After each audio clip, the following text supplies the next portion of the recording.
Hey, how's it going? Good. Welcome back to the wood shop. So in my last video, I talked about a craft fair that I had signed up for, my first craft fair, and I had 2 weeks to prepare for it. I found out about it the week before Thanksgiving. The sale was on the first Saturday of December, which is December 3rd this year, and that was a little over a week ago. So in this video, I'm just going to talk about my experience and some of the pros and cons and just kind of work through, was this worth doing? Because honestly, I'm not sure of the answer. Maybe we'll come up with that together. So like I said, I had 2 weeks to prepare for this, and when I signed up, I had nothing made that I could sell. So in the week before Thanksgiving and the week after Thanksgiving, I was busy in the shop trying to produce as much as I could to offer for sale. So what I was able to accomplish was 7 of the small spiral Christmas trees that were 2 feet high, and then 1 5-foot tree that I'd already had partially made, but I finished that. I made 1 Christmas tree collar, a wooden box that goes underneath a Christmas tree. It kind of takes the place of a tree skirt. And I made 3 nesting camp chairs. So they're chairs that are in 2 pieces, a seat and a back. The seat slides into the back, and then for transport and stowing, the seat can stow inside the back. So it's called a nesting camp chair. I think they're pretty cool. I made 1 adult size and 2 children's size. And going into the show, I was pretty sure I would sell those 2 child-sized chairs, and I was pretty sure that I would sell out of my spiral Christmas trees. Wasn't too sure about the Christmas tree collar, and I also brought some of the other things I had made before I started my business, just made for myself and my family. I had a chessboard with a drawer that goes all the way through, and a jewelry box that I had made my daughter. So I wasn't offering those for sale, I just had them as a display of some of the things that I can make. So that's what I brought. So as you can see here, I've got pros and cons and some of the things that I would think about for next time, if there is a next time. So on the pro side, I got to have the experience of setting up and tearing down and just being in the public eye and talking to people, seeing how other vendors set up and run their booth. So that was a good experience to have. Like I said, this was my first craft fair, my first time really selling things that I had made. I've listed stuff on Facebook and I've made a few sales that way, but having a store, I have not done that before. So the other thing it did was got me out in the community. This craft fair was here in my hometown at the local middle school, which is just a mile from our house. So it was handy to get to. It was just an opportunity to let people here in my community know that I have a woodworking business and who I am and the kinds of things that I can make. So that was good. Gave me a chance to learn from other vendors, to see how they set up their booths, the kinds of things that they were offering for sale, the amount of things, the variety, the different price points, and just how they presented their stuff. That was valuable to learn. It gave me an opportunity to hang out with my wife. I have a full-time job, and so this woodworking business is on the side. The goal is to replace my income at some point and to go full-time into business and then drop my full-time job, but we're not anywhere near that yet. So just kind of getting started. But the point being is I'm pretty busy working in the shop, making YouTube videos, and working full-time. I gotta sleep sometimes, and then family obligations. It's just a lot. And so my wife is quite often missing my time, and so it just gave us a chance to hang out for a day and spend a concentrated number of hours together.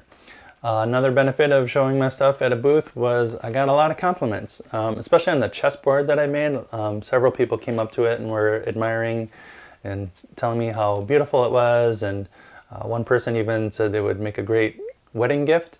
And so she had me write down chessboard with drawer and about how much it would be. In fact, she asked me and kind of put me on the spot. I hadn't even really thought about how much I would charge for something like that.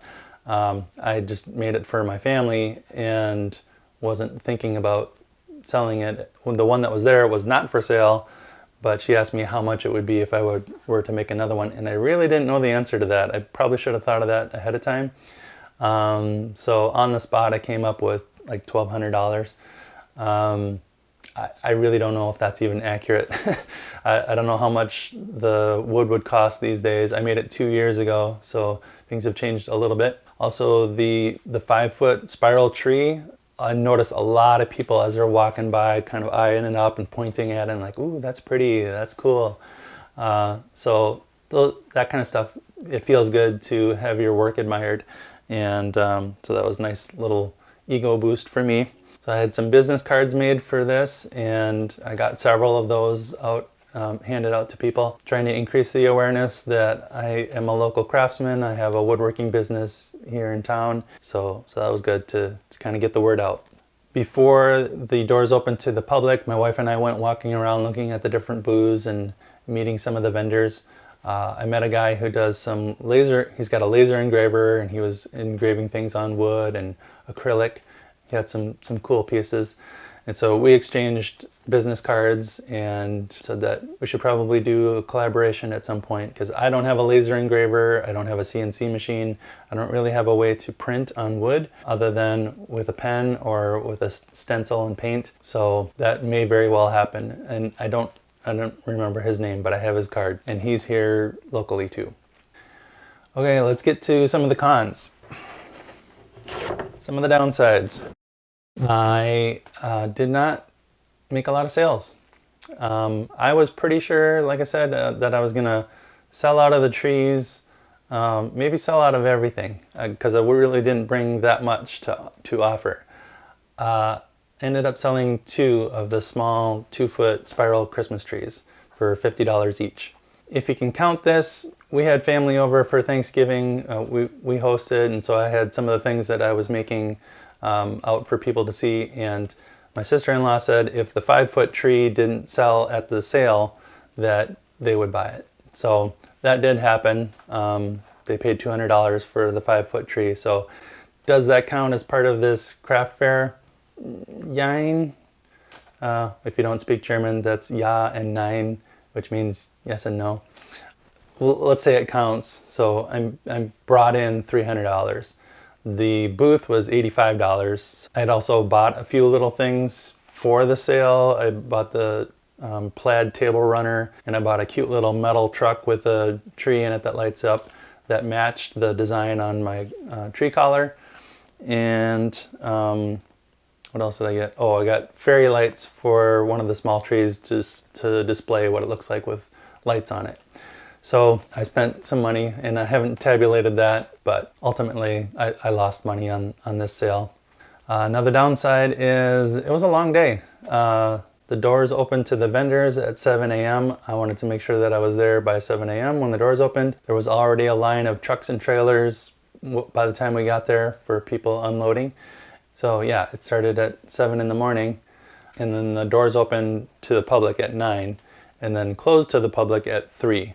So we're there all day, standing, sitting, and talking to people. So it's kind of it was a long day. Was it worth the time that I spent there? Money-wise, probably not. But as we went through the pros, some of those things are kind of intangible. So maybe it was worth it. I'm not sure. The other thing is, this was not necessarily a targeted audience for me and my business. The last I'd heard, there were 118 booths at this sale. They had both gymnasiums filled with vendors. There's a big commons area outside the gyms that was full of vendors, and they had tables down the hallway. So there was a lot of people, a lot of things to look at. As far as people who were shopping, it was pretty well attended. It was a cold day. It was single digits outside, so when we were setting up, the doors were propped open and it was freezing in the gym. Nobody wanted to take their coat and hats off because it was really cold in there. But after they shut the doors, it warmed up a little bit, but all the shoppers were still wearing their coats and hats as they're walking through and looking at stuff. But again, this was not a very targeted audience for me. There were a couple other woodworkers there selling different kinds of things than me, and there was somebody selling something very similar, which we'll get to in a second. So for the most part, I think people were there. It was a holiday craft fair, so obviously a lot of people were shopping for Christmas presents. I have a feeling most people were looking for smaller items, lower priced items. I don't think people came there prepared to spend hundreds of dollars at any single booth. Maybe across booths they were anticipating to spend that amount, or maybe not. I'm not really sure. The lowest price point that I had was $50. So that's kind of a high starting point for a craft fair like this, I think. And then I mentioned that somebody else had spiral trees too. So I had some direct competition for what I was offering. And I only had 2 weeks to make these, so I didn't do any finishing, I didn't do any staining or painting. Mine were just raw cedar. Sanded nicely, nice and smooth, but no color to them other than the natural wood color. So this other booth had spiral trees of 2 different sizes, I believe, and they had many of them and they were multicolored. I think if that booth wasn't there, that I might have sold more of the at least the smaller trees, but because there was something very similar and they were colored, I think the sales went more to that. I didn't talk to that vendor after the sale to see how they did, but I did see some of her products walking around with people. So that was kind of a bummer. So now let's talk about what I would do differently if there is a next time. We have actually 2 farmers markets, one on Thursday morning, one on Saturday morning. The one on Saturday morning is just a mile from my house at the church that I go to, actually.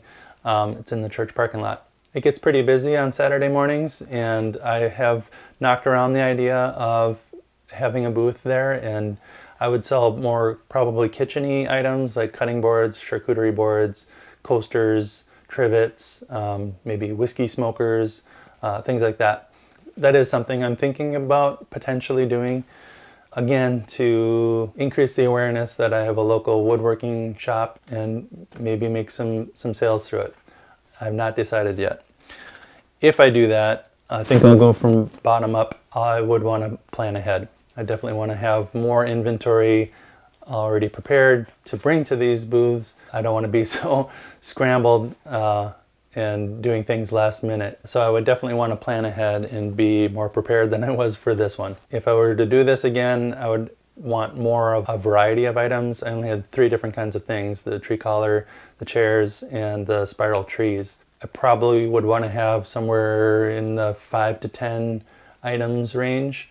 It's a lot of work to produce different kinds of things. I just think it's the right way to go, to offer a variety of things for people to choose from, and at a variety of price points.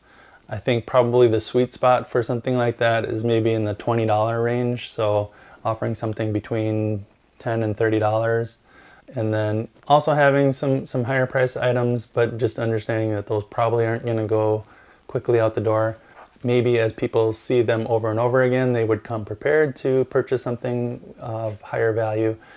But a lot of these craft fairs and farmers markets are kind of impulse buys. So they see something that catches their eye. I'm like, oh yeah, that'd be cool.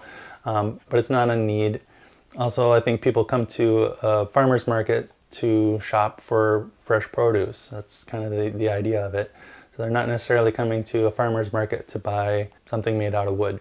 So even though I do think it's a fit, I don't know if it's a fit for me. I'm still knocking that idea around. So tell me what you think. Was this worth doing? I know it's hard for you to answer for me, but let me know in the comments what you think. Was this a worthwhile pursuit? Have you done a craft fair, and how did that go? Are you thinking about doing your first craft fair? This was mine, my experience, my first craft fair. So hopefully you learned something from my experience. That's the goal anyway. If you're still watching, then I'm assuming that you're getting something out of this. So thanks for sticking with me. If you have any tips or pointers for what I could do differently or what I could do better, I would appreciate that. Feel free to leave comments. My goal for this channel is for you guys to have a high level of satisfaction with my videos. So let me know too, if even if it's off topic, the kinds of things that you would like to see from my channel. I would really appreciate that, because you're my audience and I want you to enjoy watching my videos. And the last thing I want to mention is my shirt. This is merch from The Chosen. I'm not an affiliate or anything, I'm just a fan. If you've been living under a rock and you've not even heard about The Chosen, it's a series about the life of Jesus and his disciples. And you can watch it right here on YouTube. It's really well done. They've just released the first episode of season 3. I think episode 2 is coming out pretty soon here, I think it's December 16th. It's a high quality production. It's very well done. It's great storytelling. It really brings the characters from the Bible alive. I love the way that Jesus is portrayed on that show. And they really get into character development of the disciples. So it's worth the watch. So I highly recommend it. And you can see it here on YouTube. Maybe you go watch that next. Well, that's all I have about my craft fair. So until next time, my friend, be safe and love each other.